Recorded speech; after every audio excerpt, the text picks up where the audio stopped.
And welcome again, ladies and gentlemen, to The View from Here, Behind Enemy Lines. We are awaiting a guest, a scheduled guest, Kira Shishkin, who is trying to. What do you want to say? Why are you interrupting me? Why not? Okay. But anyway, Mr. Shishkin is trying to get news to be news again, and not just propaganda and opinion. See, I have a problem with him already. It sounds like when you say his name, you're telling me to shut up. Shish. No, I'd just say shush. Or Shish. on this program, I would use the pejorative and say shut the. So I have no problem with Sound that. went out at the last moment. I couldn't hear you. But anyway, here we are. It's Right. Jones. What?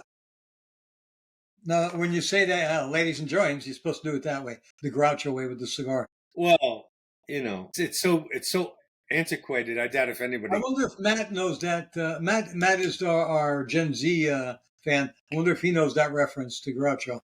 Yeah. Well, he didn't even know that there was a reason to be a little bit more careful today. Yeah, that's right. Saturday is, what is it?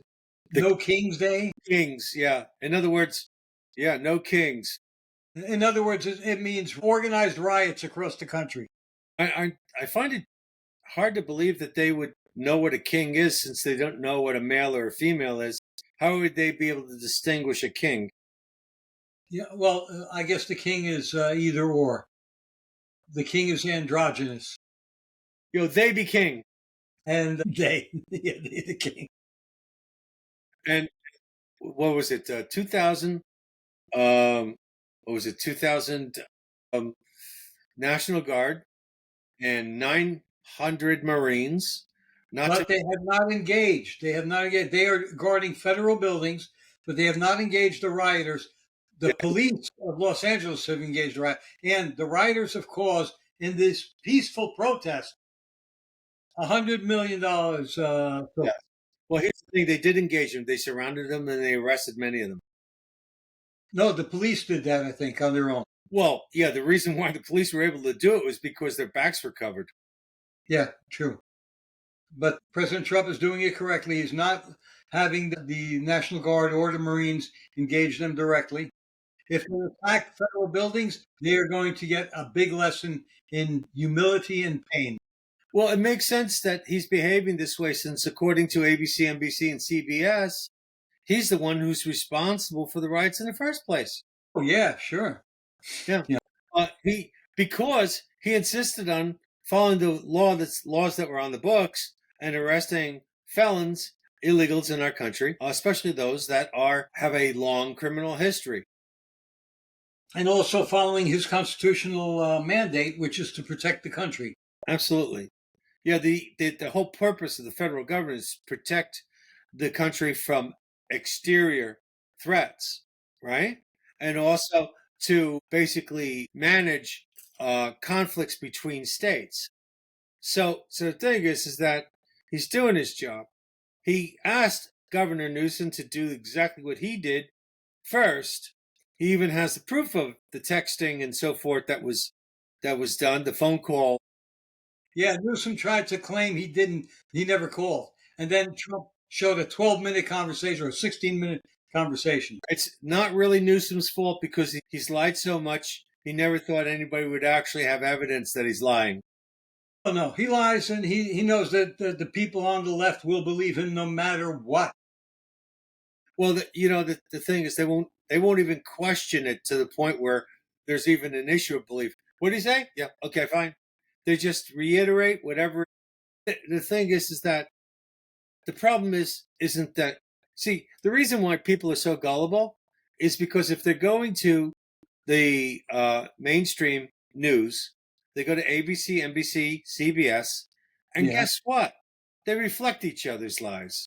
So they go, oh, I went to 3 sources. Normally, one of the ways of testing a truth is to go to different sources and see what the results are. If the results are the same over and over again, you go, okay, well, I've done my due diligence. I've gone to multiple news sources.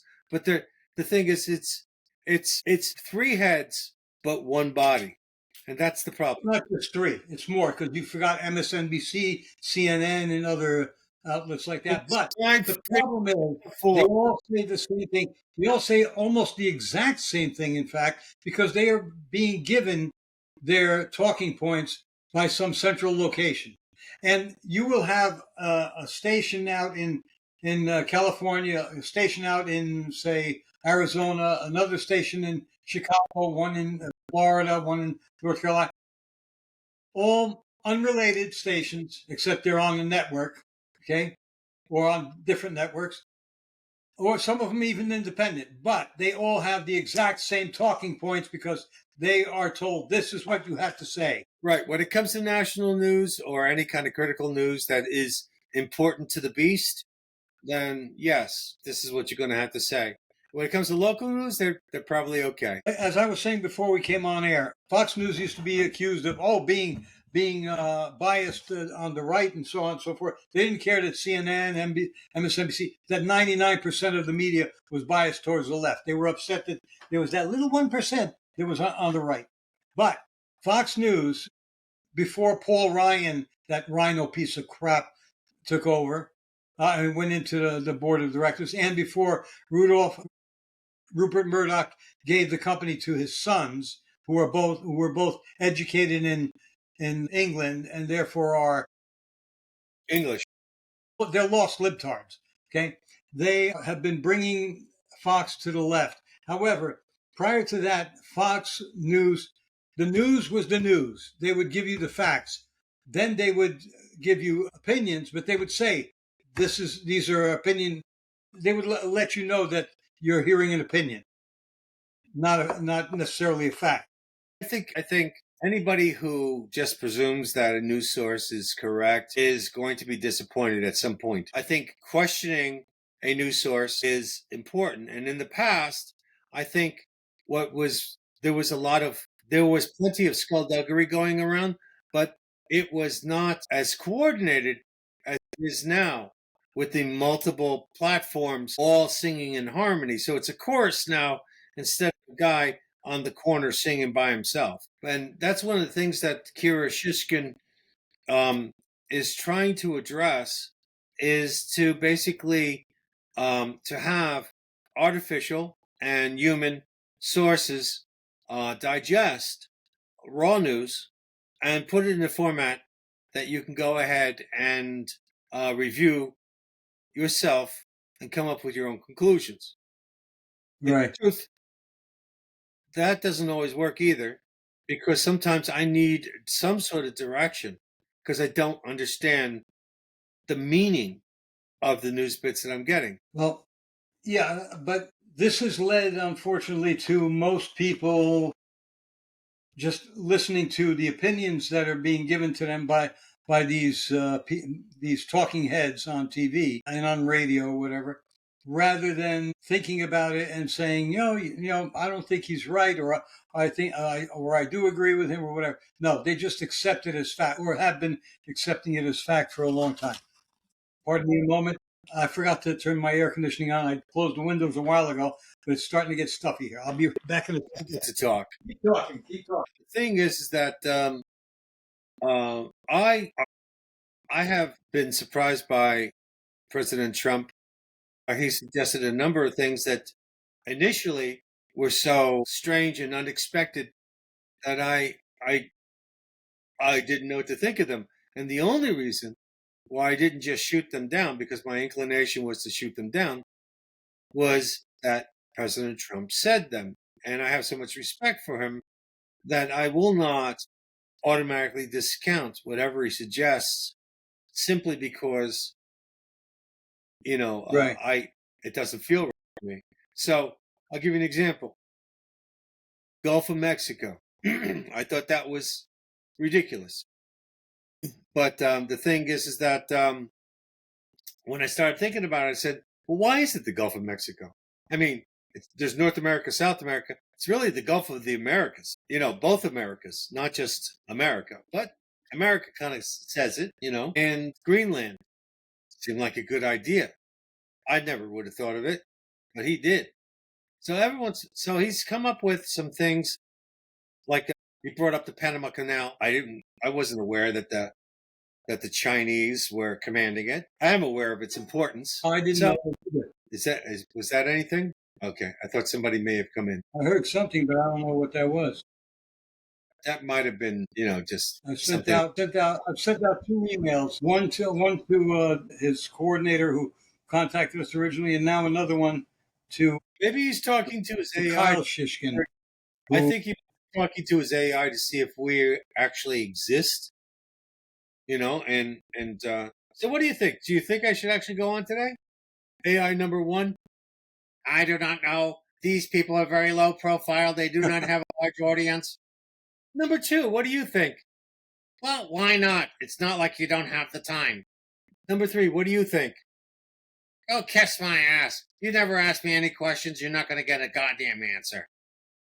Wow. Well, that's the three things. We've Whoa, lost something Mike. just happened. Unable to I don't connect. know why. I don't know what happened there, but maybe AI is to blame for this. I don't know. Anyway, now I have to talk on my own here, but I do have some things I wanted to talk about, but I wanted to discuss them with Michael. But while have you here, do you know people that even though the people are saying, "Oh, California was stolen and New Mexico is stolen from Mexico and so forth," Mexico became a country, won its independence from Spain, and stole California, Mexico, Arizona, all the Southwest from Spain, and they became a country, became independent in 1821. 1846, Mexico started a war with the United States. President Polk waged the war, and give me a sec, Mike. In 1848, we won that war, and Mexico was forced to cede the entire southwest of America to us. So Mexico only owned California and those other territories for about 27 years, less than one generation. That means they were, as Crowder pointed out today, they had control of California for less time than Jim Morrison was alive. Listen, And that's what I had to say while you were gone, Mike. What happened there anyway? The Mexican people or people with Mexican roots, or people who just happen to grab a Mexican flag and wear it as No, did you see the one guy today? He had American flag stitched together with the Mexican flag. Right. Well, he's really confused. The point is this: black reparations to who? All the slaves are dead. Why can't they get their reparations from the blacks who sold the slaves over here? Let's not forget there was also 40 acres and a mule. So that was a form of reparation. So anyway, the thing is that regardless of, if you go back in history, let's give the land back to the Native Americans that were there. Let's give it back to whomever was before the Native Americans. How about I understand there were some penguins while it was still cold up there that have, some rights to it.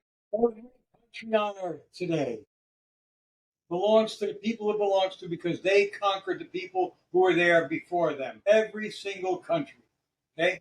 So you can't practically do that. Okay, not practically speaking, you cannot. You just can't do that. Don't even bother me with this bullshit. If you think that you can take it, give it a try. Yeah. Well, by the way, you know that 40 acres and a mule thing? Before the Civil War, before the 40 acres and a mule were promised and given to former slaves, when Texas was forming as a country, they offered people in America, when they were trying to get Americans to come into the territory, which still belonged to Mexico at the time, but they were already trying to secede from it. They were offering anybody who went to Texas 640 acres, I think it was, anywhere they wanted. Nice. Okay, so anywhere in Texas they want, these 640 acres are yours. I hope that's a lot of acreage. I mean, Texas is so big, you can't imagine, because, I mean, it's dwarfed by Alaska now. But before we had Alaska, which is in 1959, I mean, it only became a state in 1859. It was the largest state. Well, Pennsylvania ain't small. It's 360 miles across. It takes most of a day in order to cross it, and that's in a vehicle. So the point is that, here's the thing. Last time I checked, California is one of 50 states of the United States. So You get your simple-minded, sombrero-thinking hat and go kiss my ass with taking back that particular place. So it's like, come on, get lost. Hey, by the way, I found something out quite by accident the other day, and I never would have thought this. What state do you think is bigger, New Jersey or Connecticut, land-wise? Geez, that's kind of, they're shaped differently. I would say New Jersey. It is. I always assumed Connecticut was bigger because it goes from New York all the way up to Rhode Island, and it's that long rectangle. Things, yeah.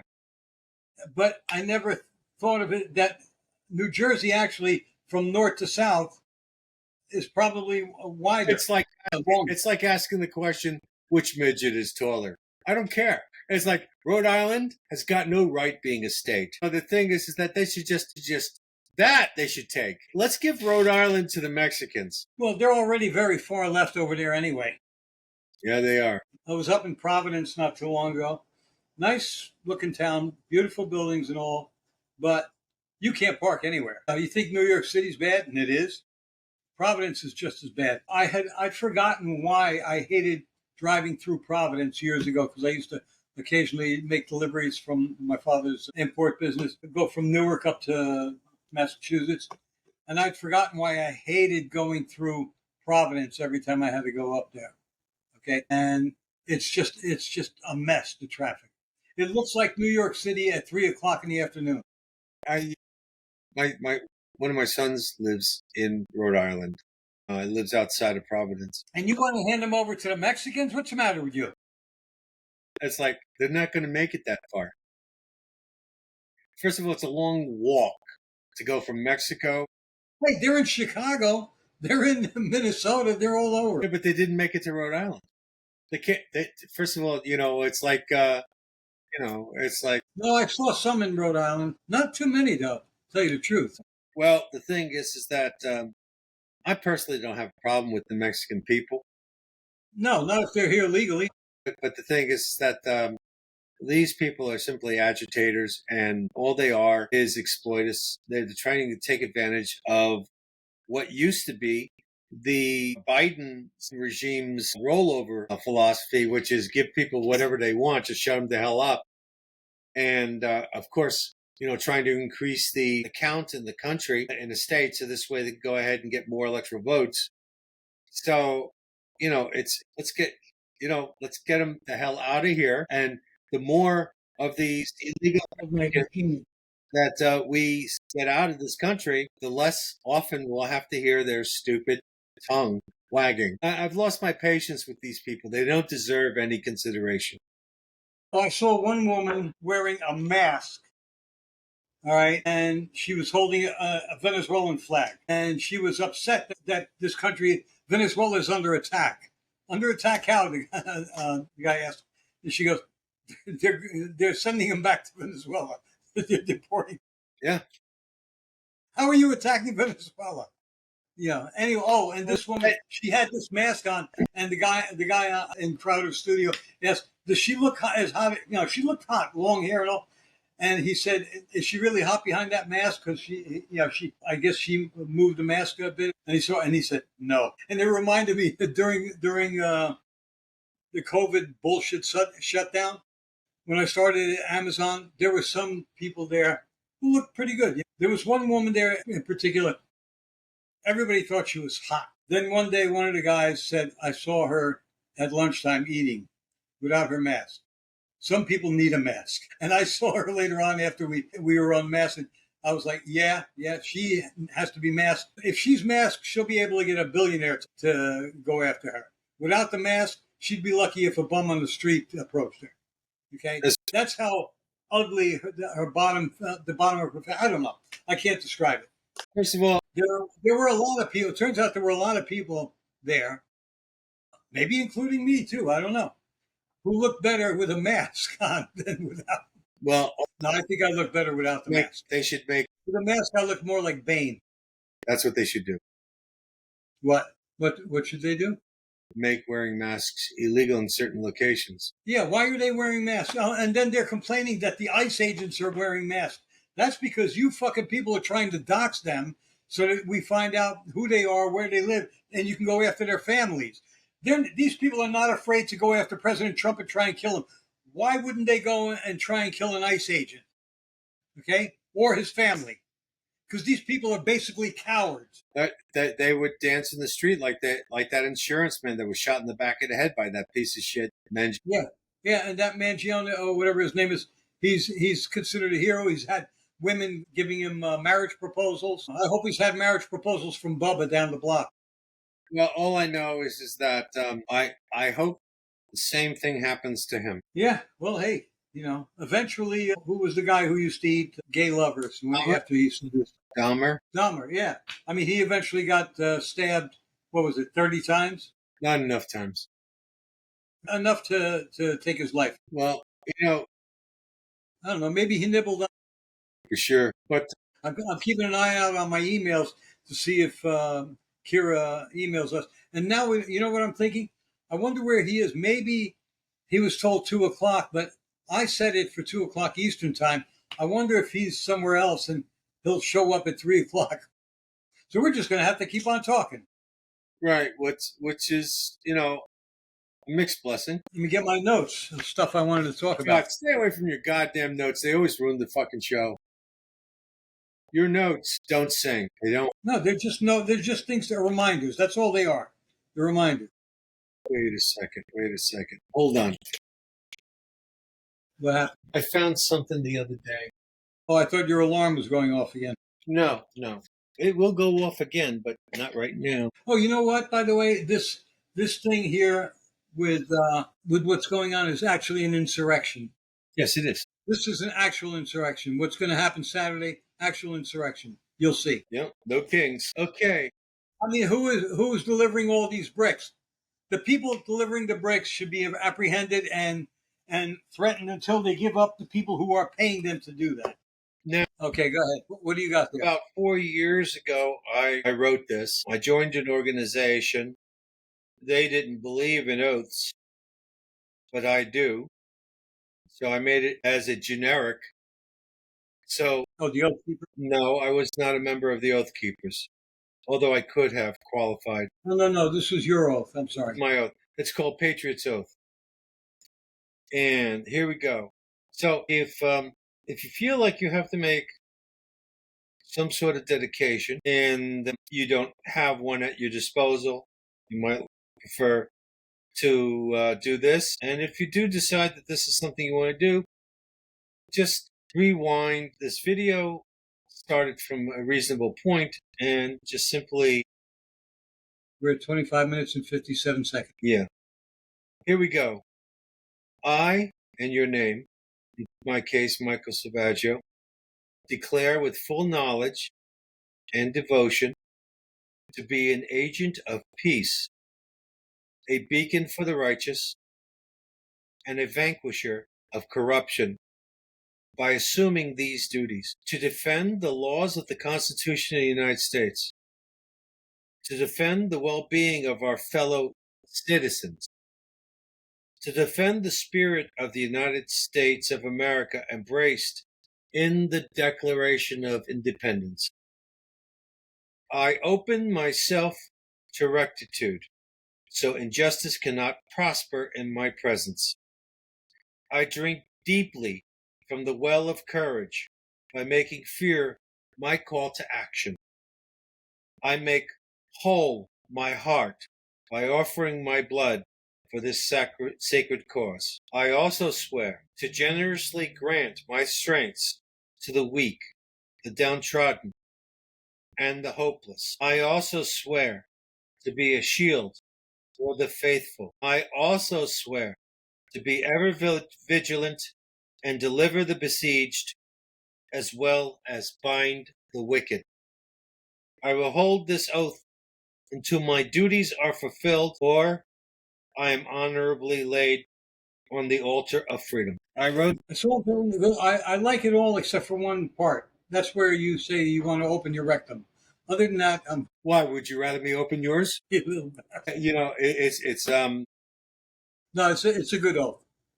When I wrote that, okay, I went through a number of changes.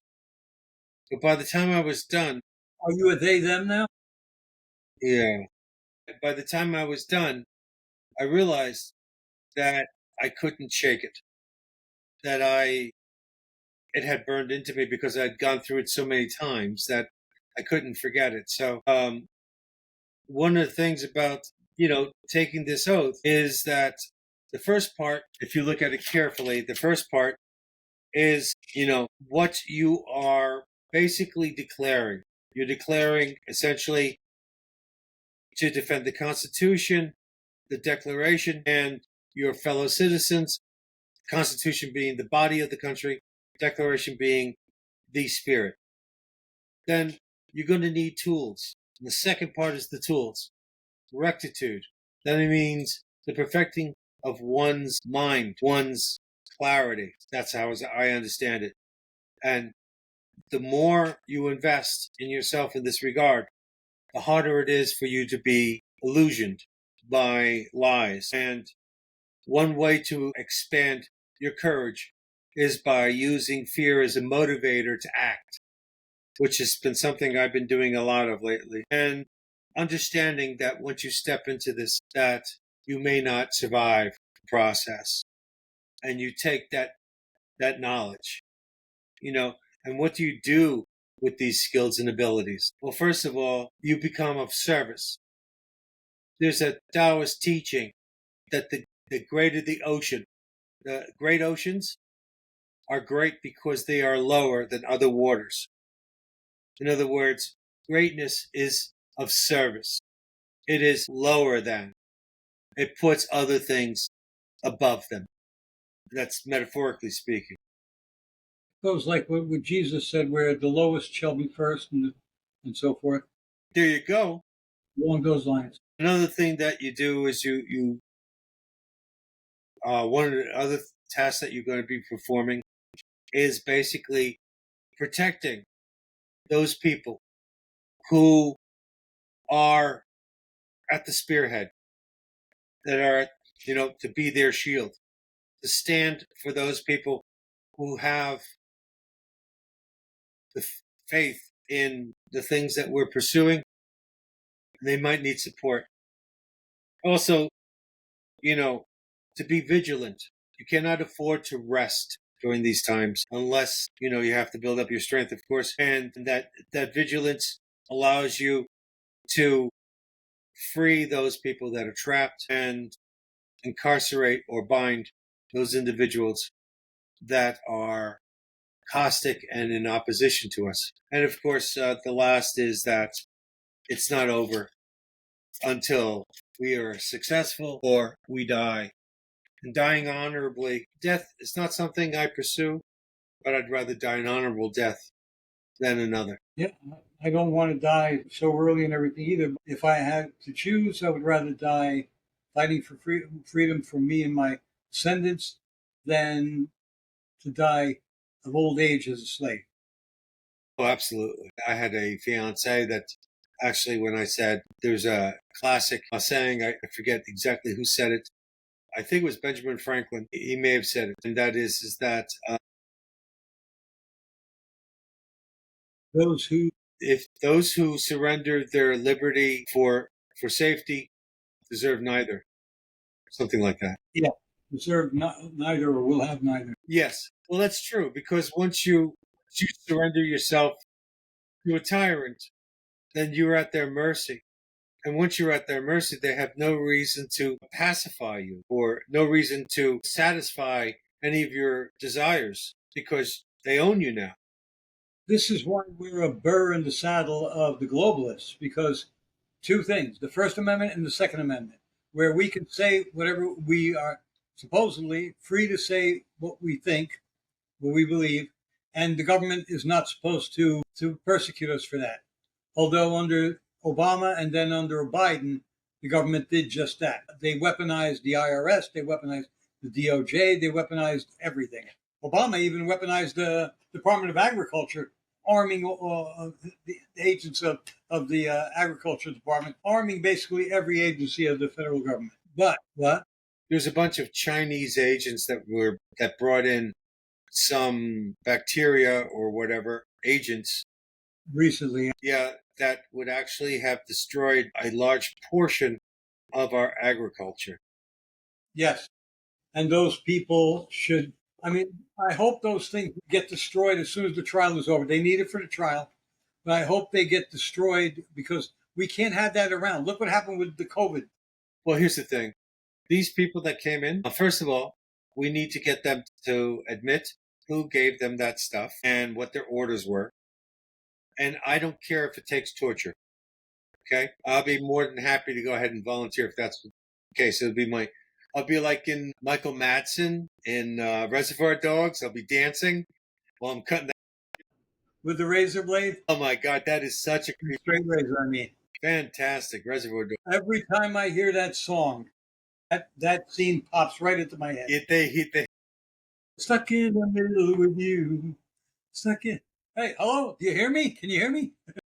yeah, he was. That was such a fucking. That was one of the classic scenes of cinema It all was time. Tarantino's first movie. Yeah. He became famous with Pulp Fiction, and then that was 2 years later, I think. And then Reservoir Dogs hit, and it became a hit. And Reservoir Dogs is an excellent film. At first, the first time I saw it, it was a little confusing in the beginning because it kept going back and forth, you know. But then it made sense. What I liked about Reservoir Dogs was this. The first scene is all these guys at like a Denny's having breakfast before the bank job or whatever it is they were trying to rob. So they're having. You hear that? I hear something trying to call in or something, but that never happened. They just come into the studio. I'm sorry. Go ahead. I didn't mean to interrupt. So they're Mr. Black, Mr. Yellow, Mr. This, Mr. That, and they're talking, and some of these old guys had some very exotic music tastes. So it was kind of interesting. We're talking about music, and there's a bank job, but we never experienced the bank job. We experienced the aftermath, and everybody giving their story. The prelude and the aftermath. Right, reminds me of a movie called Roshomon, which was I think it may have been a Kurasawa movie. It was Kurosawa. Yeah, so the thing is that in Rashomon, um, there is a samurai gets killed, okay, and we hear the story we see the story having taken place, and there's a priest, and he's asking the wife, and he's asking the thief that was responsible for the killing, and then he does some sort of spiritual thing, and he speaks to the dead husband, and each one of the stories are slated to the perspective of the individual telling the story. Even though it's the same story. So it's the same event, but it's three different stories. And then the priest puts all the stories together and comes up with the fourth story, which is possibly the most accurate. So much for her virtues, the wife, so much for the honor of the thief, so much for the courage of the husband. Going back to the Reservoir Dogs, we only get pieces of the story, and we try to recognize, and there's not all the pieces agree. And you got that whole situation. I thought that was really interesting because we don't really know who was being forthcoming with their story. I mean, a lot of times we interpret our own personal stuff into an event. We embellish. Yes. Well, embellishment usually implies, in my mind, that there is an intent to expand. What I'm talking about is interpretation based upon our prejudices. You know, that's one of the reasons why some people cannot see certain events around them because they're simply not aware of them, aware of their possibility. Well, that's been proven that it's kind of like in life, some things happen like if they're camouflaged.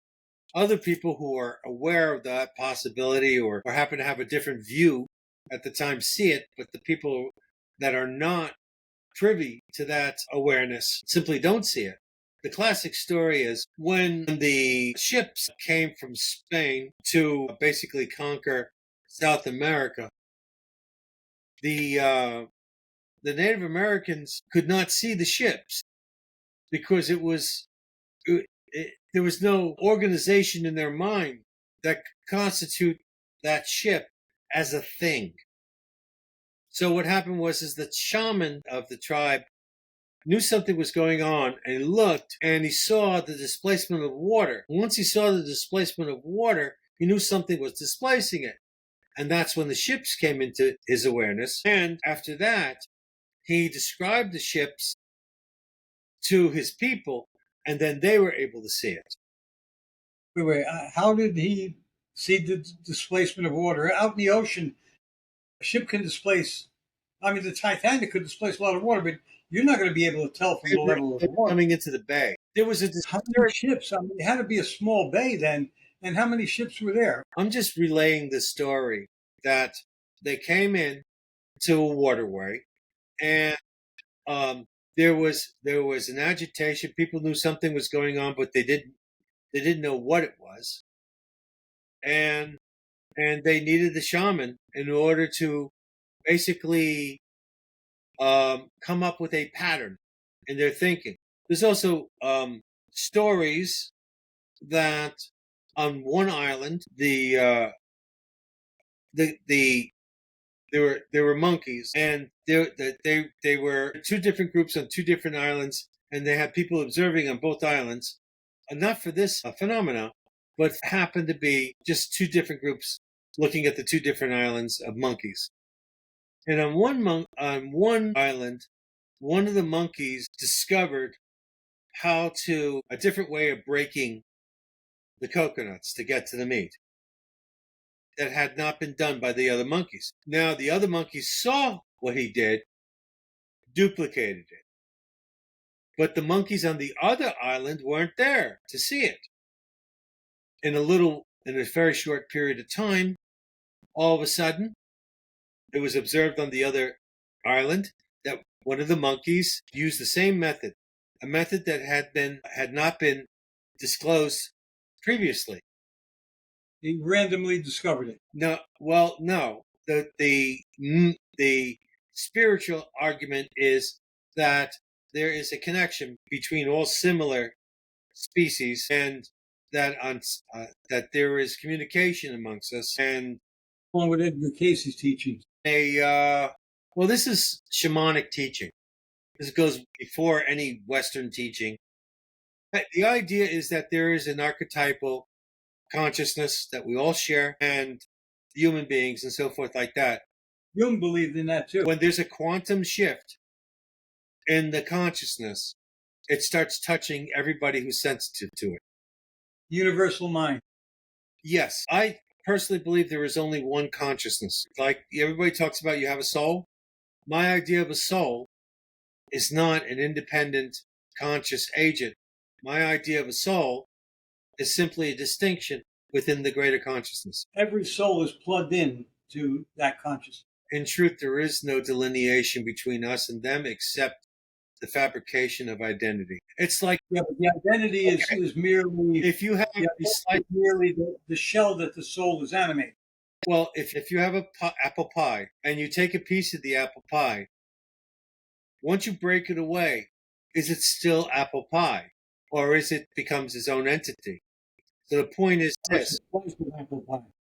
Well, let's say you imagine the slice of apple pie, but you haven't cut it.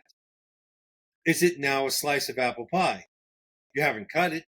You haven't established it as a slice of apple pie.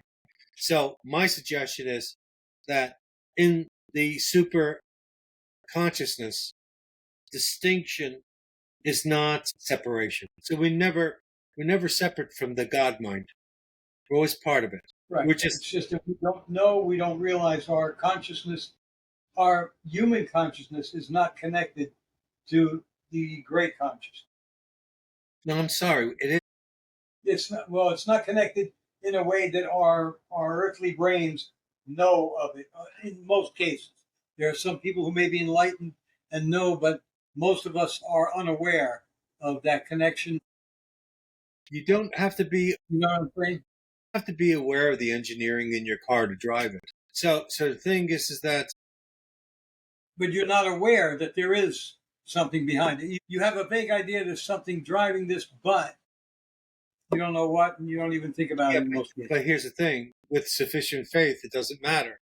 You just know that you have whatever you need to do it. So it's like, it's like when I tell you I believe there's only one consciousness, it's because I have no proof that there are multiple consciousness. I just have no proof of that. Why should I believe that there's 10 trillion different little consciousnesses out there? Why should I believe that? Why can't I also believe that there's one? Mike, you have a consciousness here on this earth. I have one too. They are separate consciousnesses. They think differently. They come to different conclusions, so forth. They act differently. But behind those consciousnesses is the big consciousness, which we are connected to. But we are allowed to interact down here as if we are independent. The gestaltic product, which is the sum total of all the parts, is the super deity. I won't deny that. But at the same time, it's like your apartment house. Okay? Your apartment house has many apartments. They're all part of the apartment house. They're all distinct. They're not really separate. That separation is done here. You've decided to separate using doors and windows and this and that and the other thing, but ultimately it's one big mass. What I'm saying is our identity, our character, and everything are simply inventions that we've created while we interacted with our experience. Whatever that is, our environment, our parents, our friends, dropping that bowling ball on our foot, all that stuff. Okay? It has caused us to come up with behavior patterns that we call character. Okay? And certain likes and dislikes and so forth like that. But the thing is that we're all drinking from the same well. Our identities are strictly constructs to create some sort of organization within the organization. It's like, if the reason why you're in your apartment is because it's been agreed that's your apartment. Now, if somebody decides to bust in through your door, it's still your apartment, but you're not going to be treated like it's your apartment. If they grab you and throw you in jail, it won't be your apartment for long. The point is that, most everything that exists is pattern. Most everything that exists is conscious distinction, and the thing is that the idea, just run past this one, the idea that the very same consciousness that is at the heart of God also embraces you as part of itself, and that the super consciousness is simply all these illuminations, these trillions of illuminations existing simultaneously in coordination with the God mind. It makes perfect sense. If God created everything and he's in touch with all of us, we're never separate. Separation is egocentric. We like to think of ourselves as being an independent, distinct thing. And we are, in the sense that the source of all being allows us our identity and will not impose upon it because, frankly, it was their idea. Compared to our own little adventure. There are some who say that we choose who we come to who our soul inhabits. Yes, that's what I've heard. Which brings up a lot of questions when you choose somebody who is born defective, physically defective or mentally defective, but I could see that with a higher intelligence, okay, let's try this adventure, see how it feels to be that way. It's not something I would want to experience, but there may be, but it's an experience nonetheless. Yeah, like if you're an actor, right? You go on stage. One of the things that you're trying to do is to be that character. The more successful you are at presenting that character as an expression of oneself, because you're the goblet, okay? And the character is the wine, okay? So something of yourself is going to be imbued in the character that was written. But when the show is over and you walk away, okay, two things happen. You're not the character anymore. Yet the character becomes more alive because it now lives in the memories of all those who viewed you. And so it's like, in truth, as long as there's consciousness, there is no death. Are you talking about, there is death to this consciousness on this level of existence, but this consciousness, once it goes out of this body, still lives in the overall consciousness. Right. Okay. Actually, they say matter can be neither created nor destroyed. Same is true for energy. Yes. Oh, energy, yeah, you can't destroy it. Right. So, presuming that consciousness is either some sort of conglomeration of matter or energy, right? Then we can't be destroyed. All these creations and stuff can't be destroyed. In a sense, all of time is a sculpture of our passing. You know, if there is such a thing as being able to reincorporate or re-experience a period in time, that means all that data, all those reflections, all those ghosts exist. We just haven't accessed them yet. There's a lot of books in the library. Do you have to read them all to know they're there? No, they're there. So how did I go off on this path? I don't know. We just went into a metaphysical thing after you explained your oath. You segued into this. Yeah, well, the oath does put you on a spiritual zone. It does. It does you, at least. That's for sure. Well, the thing is, if an oath is not something greater than yourself, then don't take it. See, I took an oath when I joined the Air Force to protect this country from enemies, foreign and domestic, and also to obey the commands of the commander in chief of this nation, President of the United States. Yes. It doesn't mean you have an allegiance to the person. You're pledging your allegiance to the leader of the nation. Well, you're pledging your allegiance to the office of the president. Yes, which the left tries to twist, saying that we are part of Trump cult. Well, to some extent, I don't blame them for seeing it that way. We do afford Donald Trump a lot of levity that we wouldn't afford anybody else. I mean, the problem is this is a polarizing period in our life. It seems that there are these two extremes, and both extremes are these camps. And in order to be a member of either side, you have to be fully indoctrinated, you know? And we ridicule the indoctrination of the opposite side, but we're indoctrinated too. We claim that we're being aware and we're using logic and all this other stuff.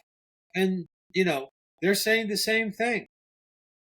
As a matter of fact, I think the left is more saying that they're more compassionate than we are, that they're willing to sacrifice. Yeah, you can see their compassion when they go out and protest anything. Like in New York yesterday, people were trying to get to work, and these people were blocking the streets. And ridiculed for trying to go to work.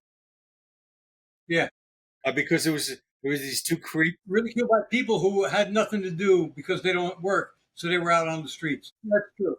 Most of them are getting paid. Yes, they are getting paid. And Adam Swart revealed that. Remember, because he had that company where he gets people to he organizes people, pays them to do something, and he's exposing the left for doing it in all these what do you call it?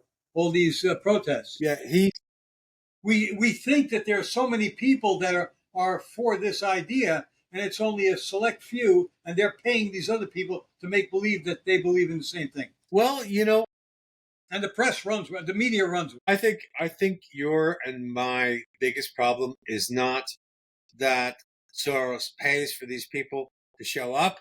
I think our biggest problem with it is that, first of all, these people, many of them are not American, so they don't have the right to protest. And number two, they're violent.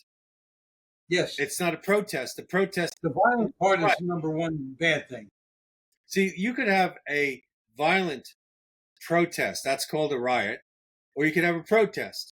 But just saying it's a protest makes it sound as though they're well within their rights to speak. No, these people are usurpers of this country and should be put down like the dirty dogs they are. Did I get too rough on that one? No, I agree with you. It's I mean, but you're the one who the FBI just taped saying it. By the way, I just talked to God and he agrees with me 100%.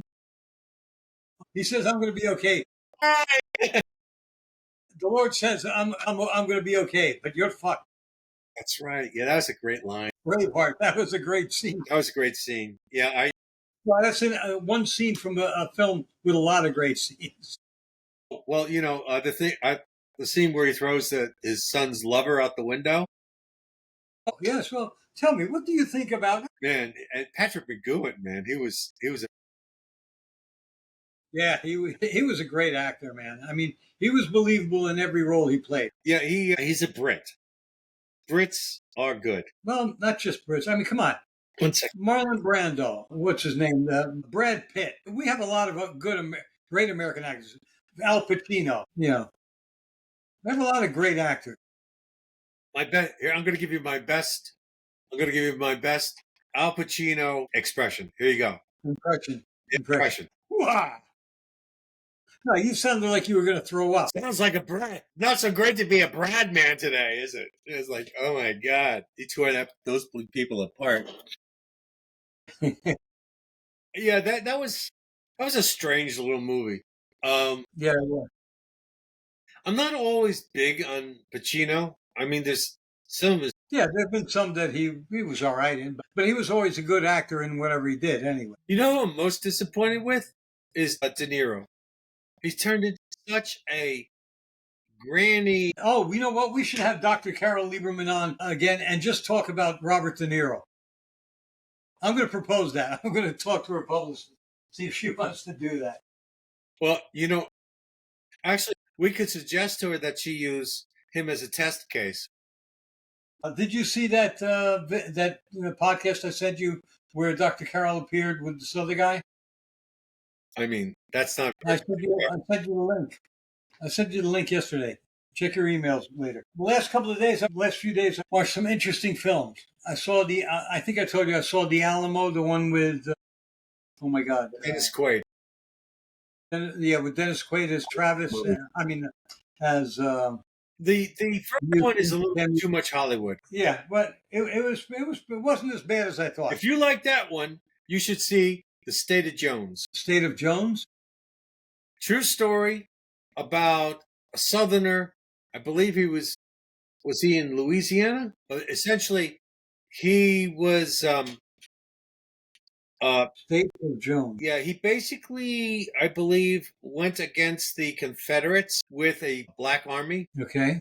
It's that's like the film Glory or whatever it was. No, yeah, but Glory is actually the Union doing something. This is like an independent guy. Matthew McConaughey's in it. He's always good. Anyway, then I saw a film I had seen years ago, which was the early, before Silence of the Lambs came out, Manhunter. That was, wasn't that a precursor? Yes. And, well, no, it was It was actually... It was a precursor because Lecter was already in jail when Silence of the Lambs came. Right. So, yeah. Manhunter and Lecter. And they had a different actor. Brian Cox played Lecter in this one. It's the same storyline. Sorry. Yeah, it is. It was.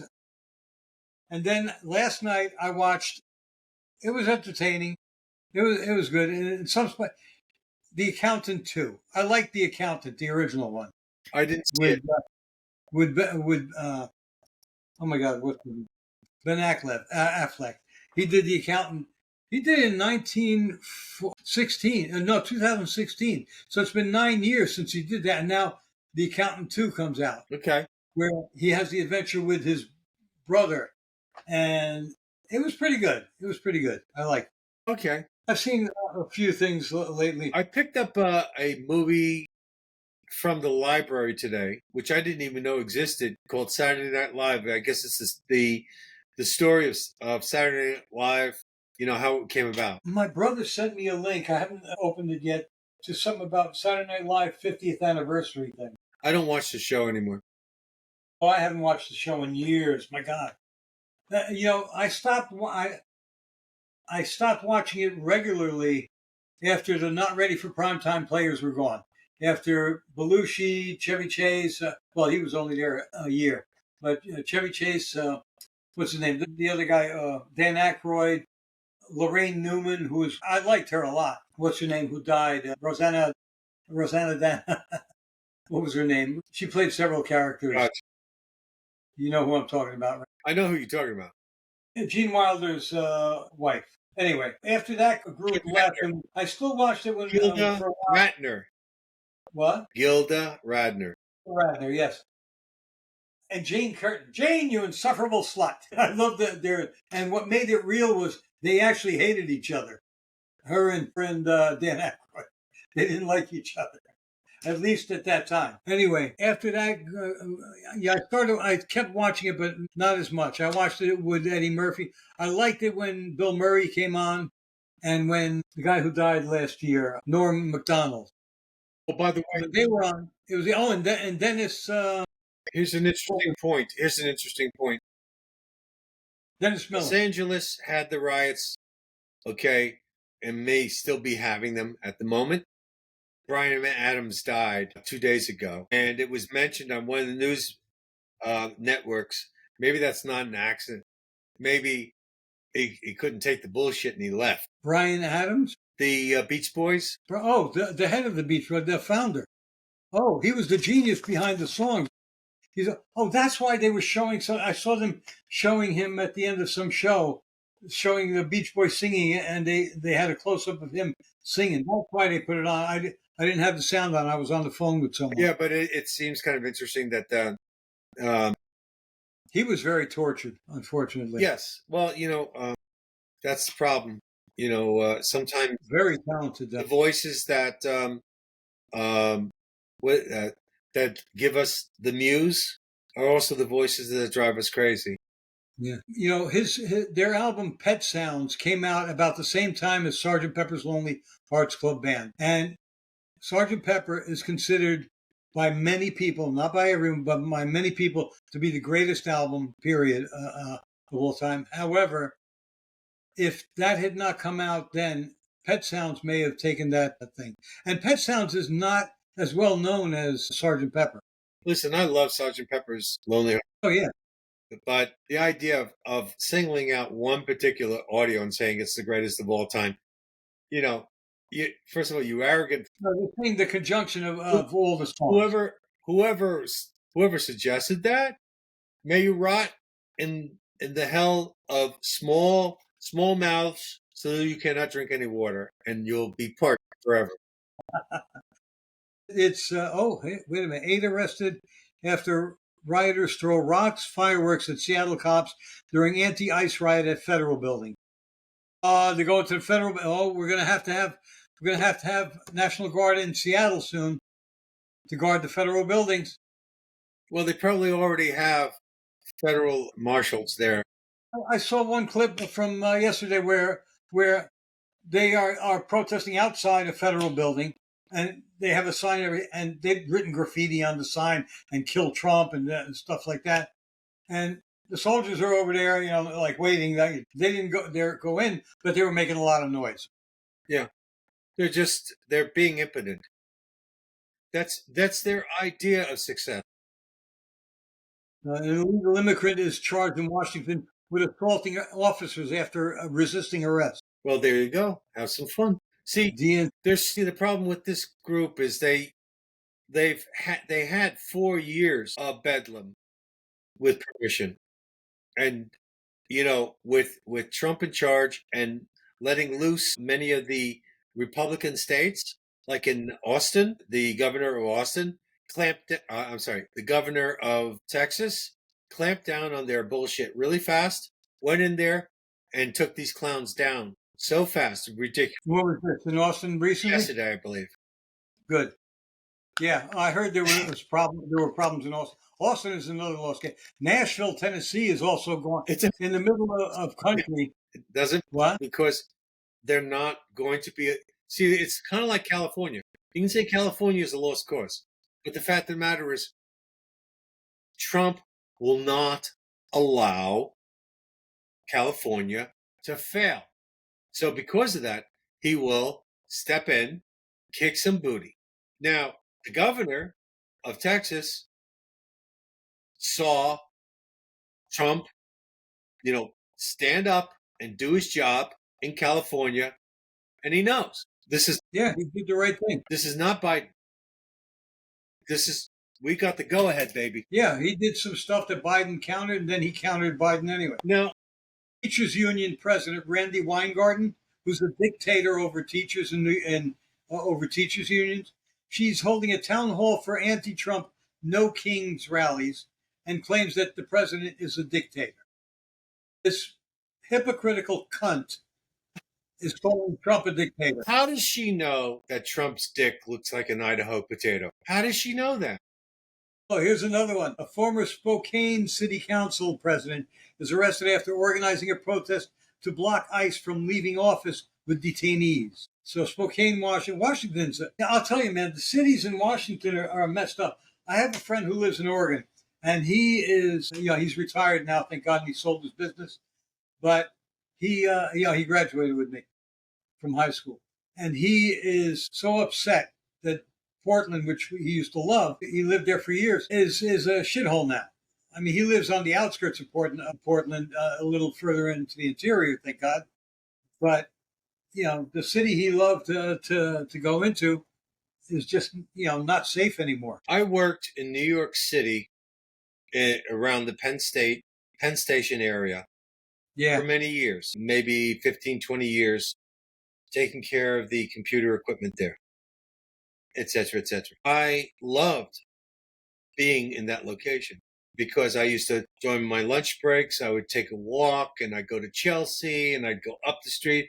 I went to see the Fabergé eggs, at the Metropolitan, and then when my job was over for the night, I would go down to Soho and Greenwich Village, and I even used to hang around in Central Park a bit, go up to Broadway. I loved it. I loved New York City. yeah. But what years are you talking? This was in the 90s? Let's see. I qualified. Let's see. I was married to her in 73. Probably in the 90s under Giuliani. That's when it was really nice. Let's see. From 1980 to maybe 85 to about 2007. Okay, that was a long time. Yeah, yeah. And I worked at a location in New York, 9th and First Street. First, yeah. Yeah, that's where that's where they had the power directors and such. Yeah, that's where I saw you one time. I was coming by and you were coming out of work. And I was going into Penn Station or coming from Penn Station. Yeah, it's right next to the library. And actually, there's Across the street from the post office. yeah, if you actually walk in that general area, you'll see there's a big opening where you can actually see the tracks and stuff. So that's where the computer system that ran the switching all the way from, what was it, New Rochelle to Philadelphia. That's what I was in charge of. Okay. That was Amtrak, right? Amtrak, yes. I also worked for Conrail for 2 years, but that was down in Oak Island, Newark. Swinging a hammer, Oak Island, Newark. Oh, okay. Yeah, down in Ironbound, I guess you call that area. Yeah. So, yeah, I worked there for 2 years. I got laid off, and then I ended up in Amtrak. Completely different time. The thing is that I really liked just manual labor because you knew what you had to do. You knew when the job was completed. The problem with computers is it's never done. And did Manuel like you as well? Did he return your love? Manuel. Manual labor. Oh, say, I see. Okay. Yeah. Actually, yeah, I was actually really fit at that point. I used to have two breakfasts in the morning. I'd wake up, I'd have like oatmeal, then I'd get to Oak Island, and then I'd buy a big stupid sandwich, and then lunch, the lunch truck would come around, and we would have these big stupid sandwiches, like pork butt sandwiches. They're like these monster sandwiches. We just burned right through those, and I didn't gain any weight. I was working so Yeah, hard, it didn't matter. yeah. And Well, yesterday morning I weighed 190.6 pounds. wow, you went up. But yesterday, yeah, I've gone up. But I went up a few days ago. I was 193 actually one day. Yesterday, what happened was I didn't have dinner last night, but during the day I went out because I'm going out golfing with my son and his in-laws, our annual Father's Day competition, and I went to hit a bucket of balls over at the local uh, the local golf course, and I hit two buckets of balls, 117 balls in each. So I was there a long time, and I was like expending a lot of energy. This morning I was 188 and change. Wow. So What? I lost a lot of weight overnight. I'm still 186. I've been that for now for 2 weeks. Then I went for blood. I didn't eat last night too because I had to go for a blood test for my physical, my annual physical, Yeah, my semi-annual I got to physical. do that next week sometime. Well, I couldn't do it on my phone because the app wasn't working. So I went online finally on the laptop yesterday, and they had a few days open next week, and this week they had today open at 9:30. They had one appointment today. I said, you know what? Why wait? Let me just do it tomorrow. Hey, wait, they And have it boom. set up at my place. You just go to the place where you get your blood work done. Show up when you want to show up. Type your name in, and it knows you're there. Now, if you go there when everybody's there, then you're going to get screwed because you have to wait Yeah, forever. yeah, If you go there first thing in the morning, you get out pretty fast. yeah. The app was good. I gotta delete the app and reload it again because every time I've tried to use the app the last couple of months, can't do it. So, but I went on the laptop yesterday, went to the company, and I had no problem. Let's talk a little bit about what we know about Kira Shishkin. Okay, so let's Okay. do him some service. I don't know why he's Yeah, not here, but it doesn't matter. He seems to be the type of person that wants to take polarization out of the news and give you raw data. He is fiddling with how he gets that data. He uses AIs and he also uses human agents to basically to compensate for each other. And he doesn't particularly care for religious sources from religious groups because he finds them to be biased, which makes me ask the question, who isn't? But anyway, the thing is that he appears to be sincere in regards to trying to find a way of establishing raw news without objectivity. And we could sure as hell use a little bit more of that. with objectivity, you mean? Without subjectivity. Objectivity means no opinion. Subjectivity is Did I say objectivity? yes, you did. Yeah, I meant subjectivity. His No, I know you did. Yeah, okay. Yeah. So he's doing his best to go ahead and try to create as much objectivity as possible, like staying away from subjectivity. Like this particular conversation is subject to objective objections. This subject is getting boring.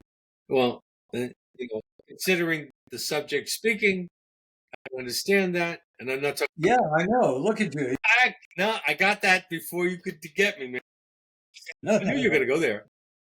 You're so predictable. So are you. Yeah, but the predictability is a good thing. Oh, Mayor Bass, by the way, is blaming Trump for the riots in L.A. and saying that things would not have happened if it weren't for Trump. 810,000 illegals live in L.A. Mm. and they cost the city $30 billion. And he insists on making L.A. a sanctuary city. Do you remember when Trump had his State of the Union address and the Democrats had these little signs.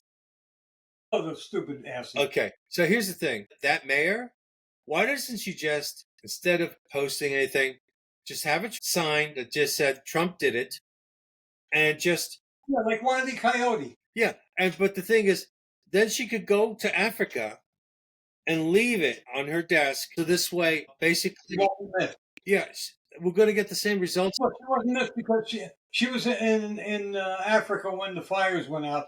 I suspect she knew the fires were coming, but that's a different story. Now we're getting into conspiracy theory, but the theories are all coming true. Anyway, she is an avowed communist. She's an admirer of Fidel Castro, Raul Castro, that thank God he's dead, son of a bitch. Who was it with the beard? Che Guevara. Well, Even the Castros didn't like, by the way. Yeah. Well, here's the thing. We all have to admit that Castro was a very successful individual at doing what he did. The fact that what he did was basically incarcerate an entire island full of people and make them pay for his miserable stogies. It's another thing. Unfortunately, he didn't get the one with the cyanide. She traveled to Cuba more than once. She's a communist. She wants to destroy the United States from within. She has a lot of allies, although thank God not as many people like her exist in our country as we are made to believe. Unfortunately, enough of them are in high power positions that they affect things in this country. See, the thing is that if you have a big enough lever, it only takes one person to move a boulder. Yeah. So the thing is that regardless of whether or not the numbers are there, as a matter of fact, the elitists don't want a lot of numbers sharing the power. They only want a handful of people, themselves and maybe a few others that are necessary. Yeah, because they don't want to share too much. No, they don't want to share power. In the Lord of the Rings, talk about Saruman, who was the big eye. And again, it says he does not share power. It is like, yeah, but there's an interesting statement that I learned from a series of books called Seth Speaks, which was based upon this idea that there was this woman that would channel a spirit called Seth, who was a great teacher. Mm-hmm. And I've heard of this. Yeah, you would ask question of this woman, and she would answer them. And one of the teachings that I took away with was that no soul is forever ignorant. And it's just that no matter what they do, given enough time, people will stop being ignorant of the wrongdoings and the right doings of this period. I don't know. I mean, you look at these crazy trans fat blue haired banshees, and I don't think they will ever come to realize the truth about anything. Well, the thing is that they're most desperate for affirmation. That's why they get all freaked out when you don't use the stupid. I'll give her affirmation. Yeah, you're a fat slob. Eat a salad once in a while. The thing is that they've chosen a course that they need people to pat them on the back and say, "Yeah, you're doing the right thing," because they're on shaky ground, And I mean, they hate themselves a lot. Well, the thing is they never learned. I mean, look at the way they mutilate themselves, really, physically. Well, because they have low self-esteem. Exactly. They don't want to be who they are, because if you look at, there's a lot of people walking around that just are not attractive people. Now, part of that is a luck of the draw. Part of that is also they make it worse. I know people who are unattractive that are beautiful people. And I know people who are extremely physically attractive who are just scum. But the thing is that if being attractive is all you're looking for, if that's how shallow you are, yes, okay, then, you're going to be measuring yourself with some pretty high standards, and most people can't live up to them. Most people at best are average, And I have to applaud you, Roy, for managing to be as successful as you are, given how ugly you are. I think it's fantastic that you've found that level of courage and that determination to go beyond that growth on your face. Oh, that's your nose. I'm sorry. You know what my secret is? You can make yourself look more attractive, more charismatic by hanging out with ugly people who are not charismatic. This is what I'm going to show you. That's it. You found out my secret. Is that the kind of deodorant you use, Secret? Oh, geez. All right. You know what? We've gone about almost an hour and a half now. I don't think Kira's going to show up today.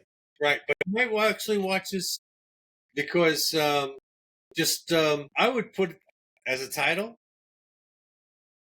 Waiting for Godot. "The Spirit of Kira Shishkin Lives Here." That's How about Waiting for Godot? waiting for Godot. Yeah, it's a play about two guys waiting for a guy who never shows up. Well, the title's pretty obvious. I think I used that once before when we had a guy who didn't show up, didn't we? How about this one? Kira Shishkin, the man, the myth, the legend. Yeah, I got to come up with some title. That I don't want to insult him because I want him to come on. That's not an insult. No, I know. No, that's not. But I want to. Well, we could put Kira Shishkin, the man, the myth, the legend. Where is he? Well, that's an insult.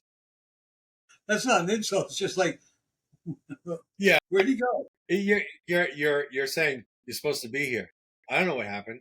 Yeah, he was supposed to be here, but and I made the appointment online the way they told me to, and everything was cool. And I got an email from her, from his chief of staff, saying, and I quote, "We were initially thinking this would be an intro chat for you to get acquainted before shooting the episode. That's why they had 15-minute increments. Gotcha.